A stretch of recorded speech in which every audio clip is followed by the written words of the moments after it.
The iron skeleton of the railway depot loomed, a cavernous space where the ghosts of industry whispered through rusted girders. Arthur occupied a small, insulated enclosure he had constructed himself within its vastness, a sanctuary of flickering monitors and humming machinery. The air, thick with the scent of ozone and stale metal, circulated through a jury-rigged ventilation system, doing little to dispel the pervasive chill. Outside his makeshift laboratory, the occasional distant clang of shifting metal or the groan of ancient tracks provided a monotonous backdrop to his solitary work. For years, he had sought patterns in the cosmic static, convinced that beneath the universe's apparent chaos lay an underlying order, a grand, silent articulation. His current setup was a testament to his resourcefulness, an amalgamation of decommissioned satellite dishes, custom-built receivers, and a bank of processors salvaged from various industrial discards. His face, etched with the fine lines of relentless focus and chronic sleep deprivation, was illuminated by the cool blue glow of a primary display. His fingers, calloused from years of soldering and circuit manipulation, danced across a worn keyboard, inputting parameters, refining algorithms. The routine was immutable: scan, filter, analyze, repeat. Days bled into weeks, weeks into months, marked only by the shifting light through the depot's grimy skylights and the dwindling supply of instant coffee. He rarely spoke aloud, preferring the precise internal monologue of his calculations. His only companions were the rhythmic hum of his equipment and the endless stream of data that scrolled across his screens. He sought anomalies, deviations, anything that broke the expected noise floor of deep space. Most of it was predictable: the gentle background radiation, the distant echoes of stellar collapses, the known signatures of celestial mechanics. Then, at precisely 03:17 Greenwich Mean Time, an anomaly manifested. It began subtly, a faint, persistent spike on the spectral analyzer, distinct from any previously catalogued cosmic phenomenon. Arthur initially attributed it to interference, a faulty capacitor perhaps, or a stray electromagnetic pulse from a passing freight train.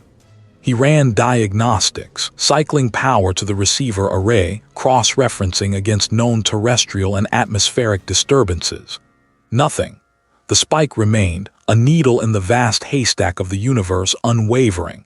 He zoomed in, isolating the frequency band. The signal was not merely a spike, it possessed an internal structure. He had seen similar patterns from pulsars, from distant quasars, but this was different. The complexity was staggering, immediately apparent even in its raw form. It defied classification. It did not conform to any known astrophysical signature, nor any human-generated code he had ever encountered. It was not excitement, not yet. It was a recognition, a profound, unsettling certainty that he was observing something entirely new. He initiated a high-resolution capture, dedicating the full processing power of his array to recording every nuance of the incoming data. The signal was weak, originating from an astonishing distance, light years beyond the furthest reaches of humanity's current exploratory capabilities. Yet its structure was undeniably present, a testament to its power or its deliberate focus. As the data accumulated, a nascent pattern began to emerge from the apparent randomness. It was not a simple binary code, nor a mathematical progression, nor even a fractal sequence. It was something far more intricate, a multi-layered tapestry of information that seemed to shift and reconfigure itself even as he observed it. He ran a preliminary Fourier transform, expecting a chaotic distribution, but instead, the graph displayed an improbable, ordered complexity, a signature of deliberate, intelligent construction. The sheer informational density was beyond anything he had ever conceptualized. He leaned closer to the monitor, his breath fogging the cool glass. The signal wasn't just complex, it was impossibly complex. Each segment, when analyzed, revealed subsegments, each with its own internal logic, yet all contributing to a larger, incomprehensible whole. It was like observing a single pixel on a screen, only to discover that the pixel itself contained an entire, vibrant ecosystem. His algorithms designed to find order struggled, then failed, returning error messages that spoke of undefined parameters and unrecognized data types. A subtle tremor ran through the floor of the depot, a low rumble that vibrated up through his worn chair. Arthur registered it peripherally, a familiar sound of a distant train shunting, but his focus remained fixed on the screens. He felt a faint pressure behind his eyes, a sensation not of fatigue, but of his mind straining against an invisible barrier. He adjusted the gain, pushing the receivers to their absolute limit. The signal, though still faint, became clearer, its alien architecture more pronounced. He tried every decryption method known to him, every statistical analysis, every pattern-matching algorithm. Each attempt resulted in the same outcome, a wall of impenetrable yet undeniably structured data. The signal was not random noise, nor a natural phenomenon. It was information, meticulously crafted but utterly alien. This wasn't just a new discovery. It was a fundamental challenge to his understanding of the universe. The signal didn't just contain information.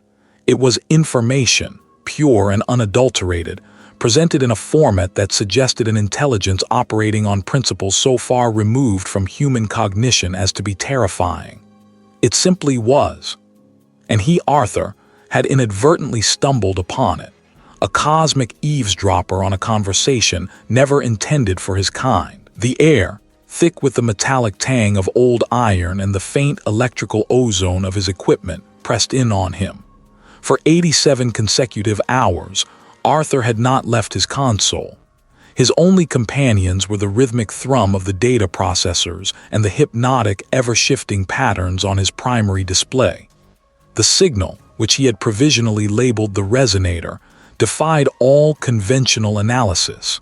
It was not merely complex, it was impossibly intricate, a tapestry of nested algorithms and self-referential data streams that seemed to mock every established principle of astrophysics and information theory. His initial excitement had calcified into a profound, almost desperate obsession. His fingers, stained with dried coffee and smudged with carbon dust from a faulty power supply, danced across the custom keyboard. Lines of code scrolled, algorithms ran, and the monitors displayed a kaleidoscopic array of waveforms, spectrograms, and abstract graphical representations. None of it yielded a coherent translation. Each layer he peeled back revealed another, more labyrinthine structure beneath. He felt less like a scientist deciphering data and more like an archaeologist unearthing an alien ruin, each glyph hinting at an incomprehensible past. Sleep, when it finally claimed him, was not restorative. His body, slumped over the keyboard, entered a state of profound exhaustion, but his mind refused to disengage. The dreams lacked a cohesive narrative. Instead, they presented a sequence of non-linear sensory impressions, an overwhelming sense of scale, a texture like polished obsidian that seemed to absorb all light, and a resonant, low-frequency hum that vibrated in his skeletal structure. He dreamt of impossible geometries, structures that defied Euclidean space, and a pervasive, indifferent gaze that seemed to emanate from beyond the stars, a gaze that felt ancient and utterly unconcerned with his existence. He would wake with a jolt, his muscles aching, the phantom vibration still humming in his ear, a persistent afterimage of the obsidian in his mind's eye. The boundary between waking and dreaming had begun to blur. One afternoon, as the weak light filtered through the grimy depot windows, casting long, skeletal shadows of the girders across his enclosure, Arthur experienced a distinct cognitive glitch. He was reviewing a particularly dense segment of the signal's data stream, a series of repeating numerical sequences, when the digits on the screen seemed to shimmer. For a fleeting moment, the numbers rearranged themselves, not into a different sequence, but into something that resembled glyphs, symbols he had never seen before, yet held an unsettling familiarity. He attributed it to fatigue, a transient optical illusion brought on by prolonged screen time. Later that same day, while meticulously cross-referencing a segment of the signal's phase modulation against a database of known astrophysical phenomena. He heard it. It was not a distinct word, nor even a language he recognized. It was a texture of sound, like dry leaves scuttling across stone, or the friction of innumerable grains of sand. The sound seemed to originate from the speakers connected to his primary receiver, though the signal's audio output was currently muted. He froze, his hand hovering over the mouse. He dismissed it as the building settling, the wind whistling through a broken pane, or perhaps a product of his overtaxed auditory cortex. Deliberate. He found himself scrutinizing the signal's raw audio data with renewed intensity. The signal was primarily a complex electromagnetic transmission, but he had isolated faint, embedded acoustic components. They were typically dismissed as noise, artifacts of interstellar medium interference. Now he listened more closely. Hours blurred into days as he employed advanced spectral analysis, filtering out the cosmic static, amplifying the minutiae. Finally, after another sleepless night spent hunched over the sound engineering software, a pattern emerged. It was not a language but a rhythmic cadence, a subtle modulation within the low-frequency acoustic noise that had previously been discarded. It wasn't random. There was intent. He isolated a short loop just under 7 seconds long, and then at the loop's conclusion he heard it again undeniably. It was the sound of something vast, something ancient, breathing. Arthur leaned back, the plastic of his chair creaking under his weight. The signal was not merely transmitting data, it was influencing. It was a key, a subtle incision into the very fabric of his perception. And he, driven by an insatiable hunger for truth, had willingly offered the lock. He replayed the 7-second loop, the strange, rhythmic breathing filling the small enclosure. The obsession deepened, now laced with a tremor of fear, yet his determination remained absolute. He had to know what the whisper intended. The air within Arthur's insulated enclosure in the railway depot felt heavy, thick with the concentrated hum of machinery and the faint, metallic scent of ozone. Monitors flickered, casting a sickly green and blue glow across his face, illuminating the fine lines of fatigue etched around his eyes. He had not slept in days, the relentless pursuit of meaning from the impossible signal driving him with an almost manic intensity. The vast, echoing space of the depot beyond his sanctuary pressed in, a constant reminder of the world he had willingly abandoned. His fingers danced across the console, a blur of practiced motions, manipulating algorithms designed to sift through the raw data. He was no longer merely analyzing, he was sculpting, coaxing coherent patterns from the chaos. The signal's complexity was a multi-layered enigma, each solved equation revealing a deeper, more unsettling stratum beneath. Days bled into nights, marked only by the shifting quality of the artificial light within his workspace. Determination, sharp and unyielding, was his only companion. Then, a breakthrough. A sequence of symbols, previously a jumble of abstract forms, resolved itself into a coherent, if utterly alien, structure on his primary display.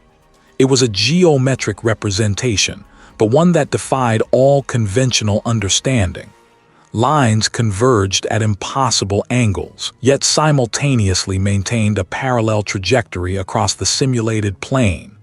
Shapes, initially appearing solid and three-dimensional, would fold inward upon themselves, their interiors becoming exteriors in a blink, only to revert to their original state.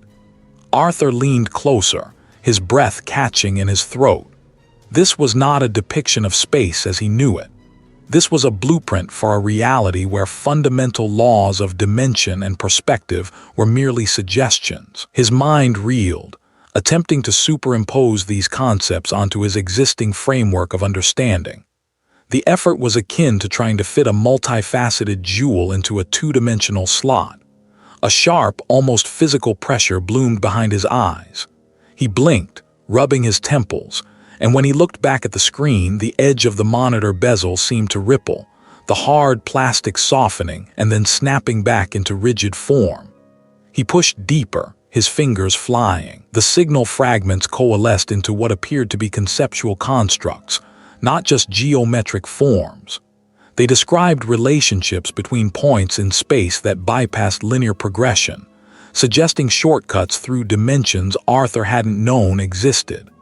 He saw projections where the inside of an object was not merely hidden from view, but was another, external surface, folded back on itself, simultaneously existing. As he processed a particularly intricate sequence, a fleeting shadow, too dark and too still, detached itself from the corner of his peripheral vision. It clung to the bare concrete wall of his enclosure, a blot of impossible blackness before dissolving as he jerked his head to confront it. Nothing. Just the rough texture of the wall, stained with years of depot dust. Arthur's heart gave a single, hard thump against his ribs. He attributed it to exhaustion, the mind playing tricks.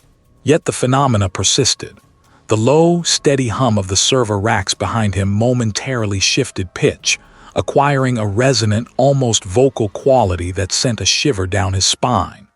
It was gone before he could fully register it, leaving only the familiar drone.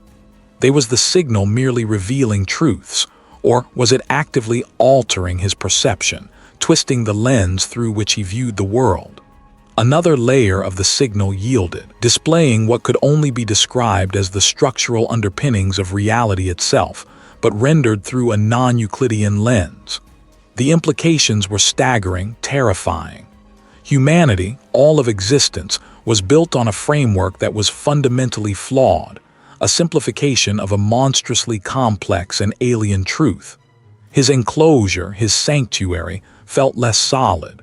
The concrete floor, for a fraction of a second, appeared to undulate beneath his feet like a shallow pool disturbed by an unseen current. The metallic glint of a discarded wrench on his workbench seemed to warp, stretching and compressing, before settling back into its mundane form.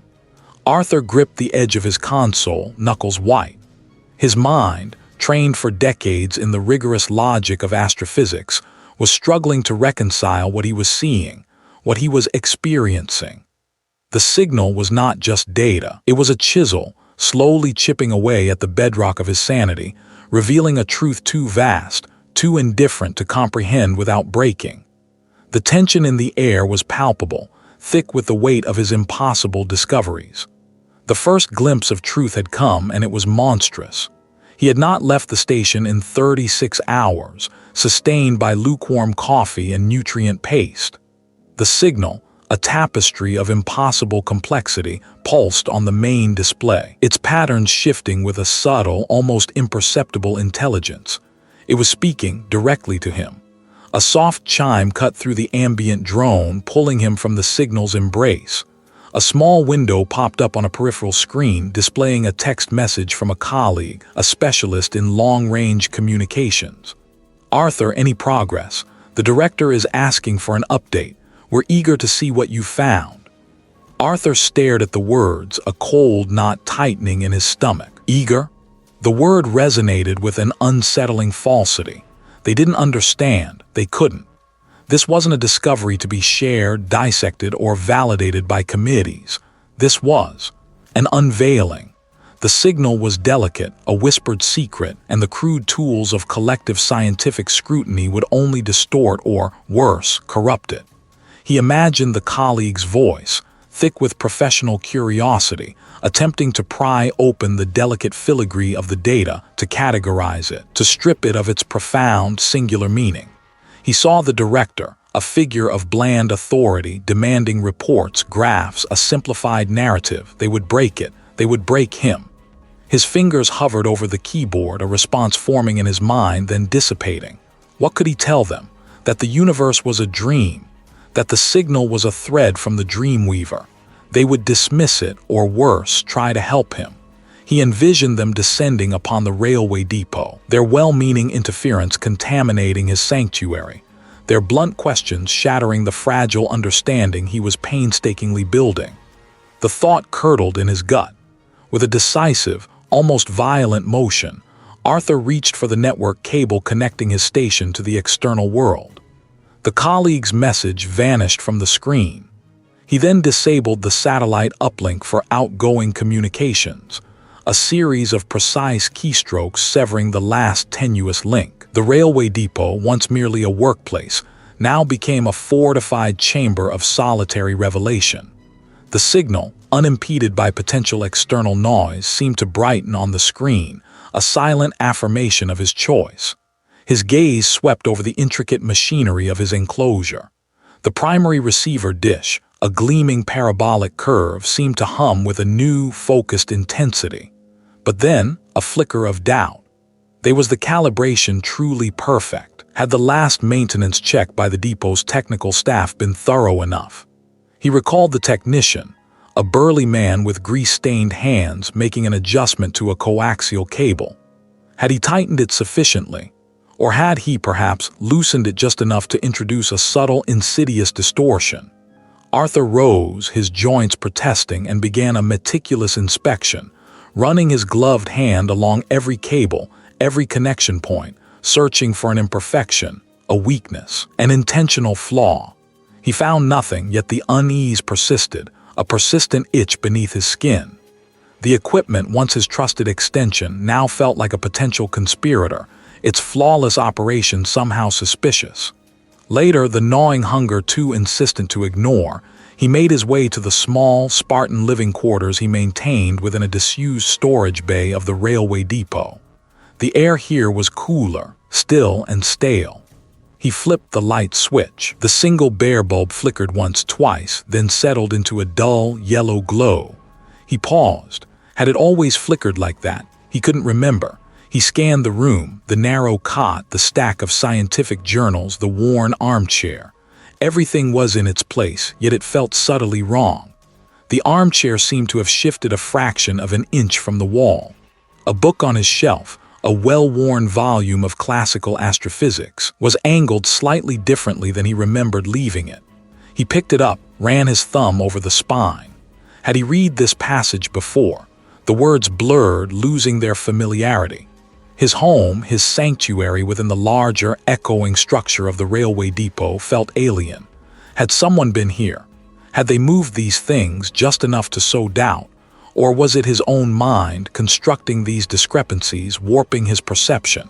He closed his eyes, trying to recall the exact angle of the armchair, the precise position of the book. The memories were hazy, indistinct like smoke. He tried to remember what he had for breakfast 2 days ago, what conversation he'd had with the colleague before severing contact. A terrifying realization began to form. If his equipment could be compromised, if his home could be infiltrated, then his own memories, the very foundation of his identity, could also be tampered with. The signal, he now understood, was not just revealing the nature of existence. It was actively reshaping his. He was being prepared. For what, he did not know, but the thought spurred his back towards his insulated enclosure, towards the insistent, silent call of the signal. It was the only constant, the only truth left in a world that was rapidly dissolving around him. He had to understand it before he, too, became merely another forgotten detail in a fading dream. The cavernous interior of the railway depot swallowed the last vestiges of daylight, leaving Arthur in a realm of corrugated iron and skeletal gantries. Rust-colored dust motes danced in the anemic glow of his portable work lamp, illuminating stacks of forgotten sleepers and the hulking silhouettes of derelict locomotives. The air was thick with the scent of aged metal and damp earth, a fitting sanctuary for his increasingly fractured thoughts. He had chosen this place for its absolute desolation, a vast, echoing chamber where the pronouncements of eager colleagues could not penetrate. His makeshift workstation, a battered folding table perched precariously on a section of disused track, was a chaotic island of technology. The laptop hummed, its screen a frantic kaleidoscope of spectral analysis and waveform graphs. He had abandoned the conventional protocols, the shared databases, the peer-reviewed methodologies. The signal demanded a different kind of scrutiny, a deeper, more personal engagement. He had been chasing anomalies, statistical impossibilities within the signal's structure, for days, fueled by lukewarm coffee and the relentless thrum of his own unraveling certainty. What he found was not a message, not a burst of data, but a signature. He saw repeating numerical sequences, not as mathematical equations, but as inherent properties, like the fundamental constants of physics, embedded within the noise. Except these constants shifted subtly across different sections of the signal as if tuned. It was like observing a symphony and realizing the notes weren't being played but were instead being generated by the instrument itself, on the fly with deliberate minute adjustments. The notion arrived with a sickening clarity. This wasn't a transmission from something. It was a blueprint of something, a design. The signal wasn't merely interacting with reality.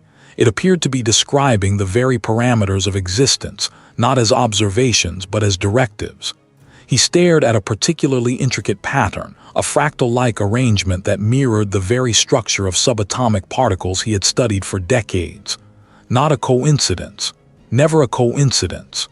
An architect, he whispered into the cold, empty space, the word tasting like ash. Not a god, not an alien intelligence in the conventional sense. Something far more fundamental. An entity that didn't just understand the universe but wrote it. A cosmic architect, shaping reality through the manipulation of its most basic principles. The thought solidified, chilling him more profoundly than the depot's frigid air. If this was true, then everything, every law, every particle, every conscious thought, was merely a designed component. He pulled up old files on his laptop, not astronomical data but personal archives. Childhood photographs, school reports, fragments of diaries from his youth. He scrolled through them, his eyes scanning for what he now understood were not coincidences but deliberate brushstrokes. The recurring dream he'd had as a child, a kaleidoscope of geometric shapes that always resolved into a specific, impossible polyhedron. He had dismissed it as a youthful fantasy, an overactive imagination. Now, he saw the exact same impossible geometry embedded within the signal's subpatterns. A memory surfaced, sharp and unwelcome, the precise moment he decided to pursue astrophysics. It had been a clear night, a meteor shower, and a particular star, brighter than the rest, had seemed to pulse, beckoning him. He'd felt an undeniable pull, a sense of destiny. Now the memory felt less like fate and more like a carefully placed signpost. The star had been nothing more than a momentary flare of atmospheric disturbance. He knew rationally. But what if the disturbance itself had been orchestrated? What if his choice had been a pre-programmed response to a pre-programmed stimulus? He found a crude drawing from a primary school art class. A stick figure standing beneath a sky filled with identical, angular stars, each possessing the same impossible polyhedron shape from his dreams. He had drawn it without conscious thought, simply replicating an image from his mind. The drawing was an exact match for one of the signal's most persistent, complex motifs. His hand trembled as he zoomed in on the digital image, comparing it to the data on the adjacent screen. The lines, the angles, the very proportions were identical. A suffocating wave of dread washed over him. His entire life, every pivotal moment, every free decision, every inclination, began to reconfigure in his mind. They weren't organic growths of self, they were echoes. Deliberate, precise echoes of a design embedded within the signal, within reality itself. He was not a discoverer.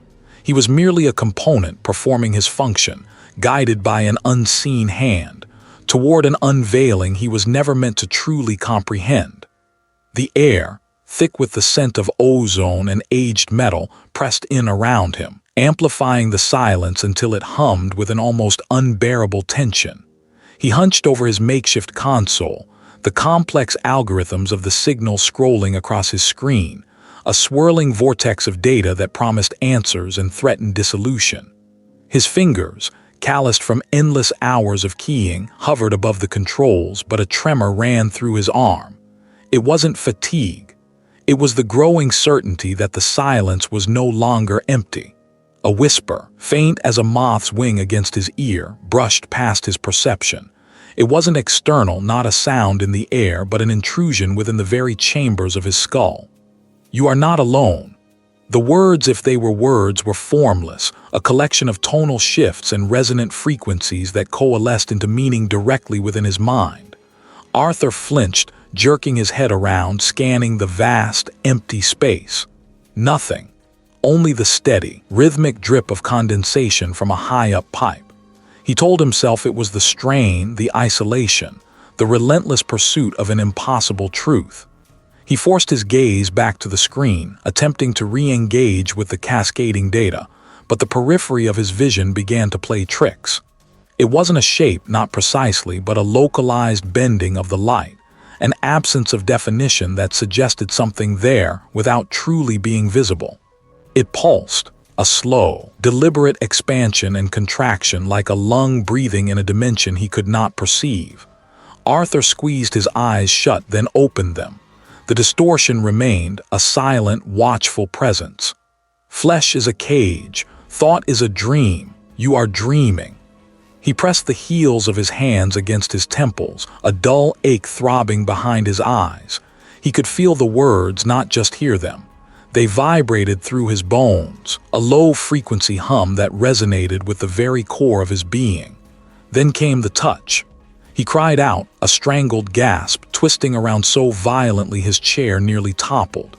He reached back, his fingers scrambling, expecting to find a loose wire, a drop of water, anything. But there was nothing. His breath hitched in his throat, each inhale a ragged, desperate fight against rising panic. "This isn't real," he rasped, the words alien in the echoing depot. "This is not real." But the certainty in his voice was gone, replaced by a desperate plea. It was a shifting mosaic of non-color, a presence defined by absence, and it was undeniably closer. "Your name is a sound. Your memories are echoes. Your self is a fiction."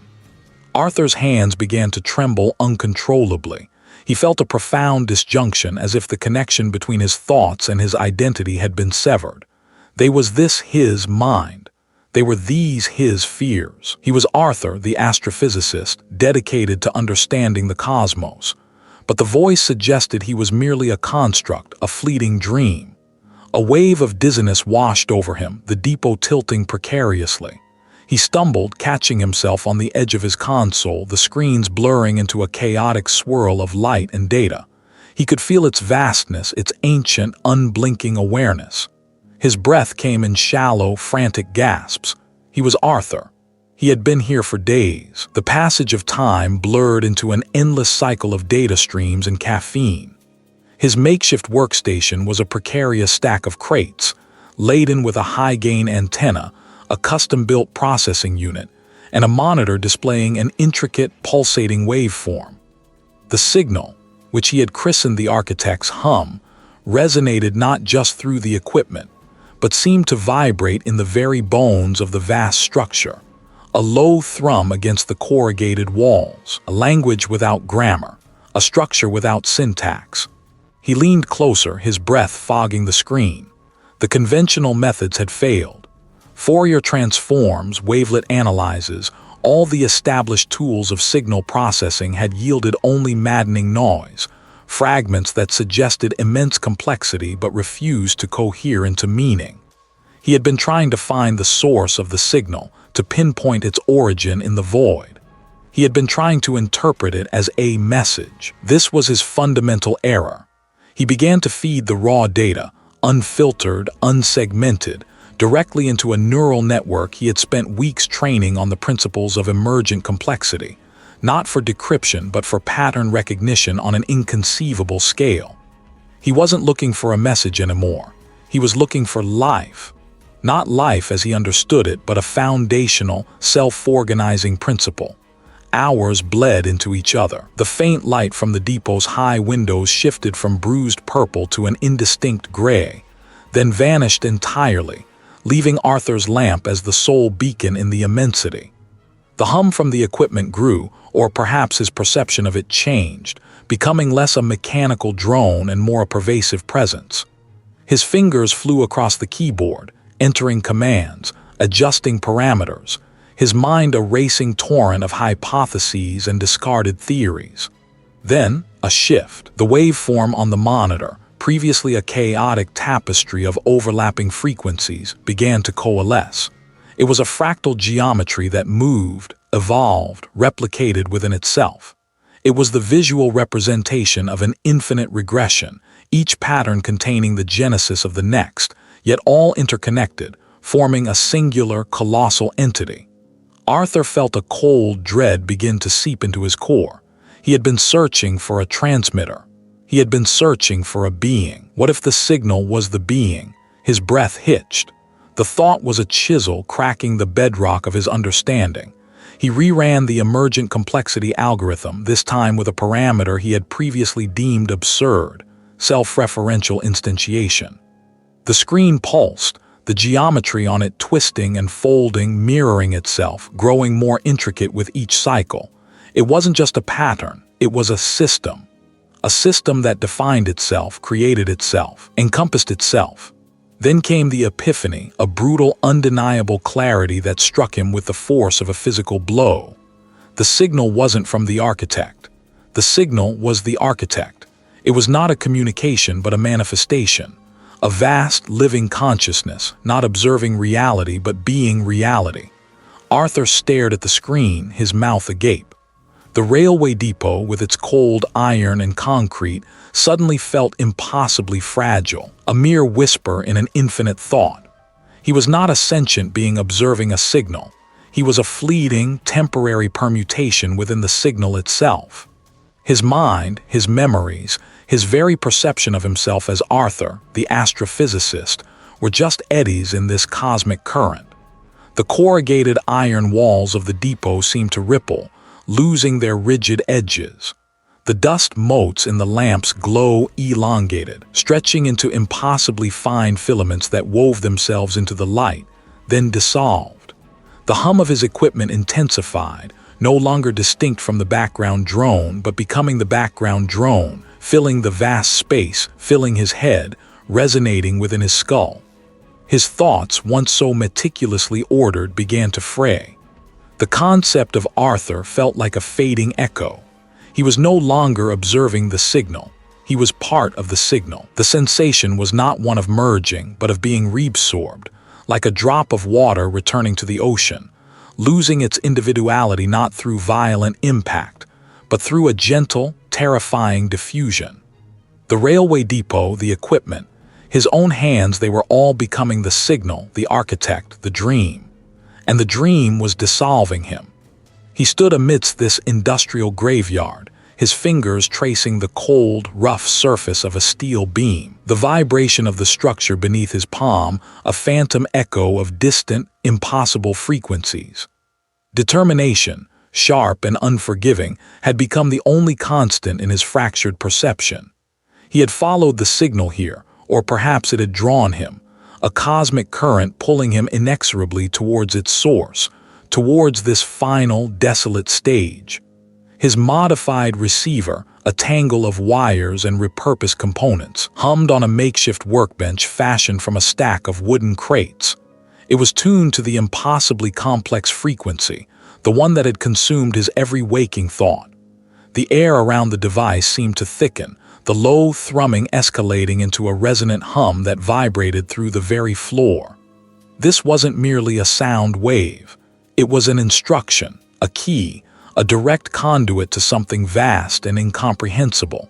He opened his eyes. The railway depot remained, yet it felt different.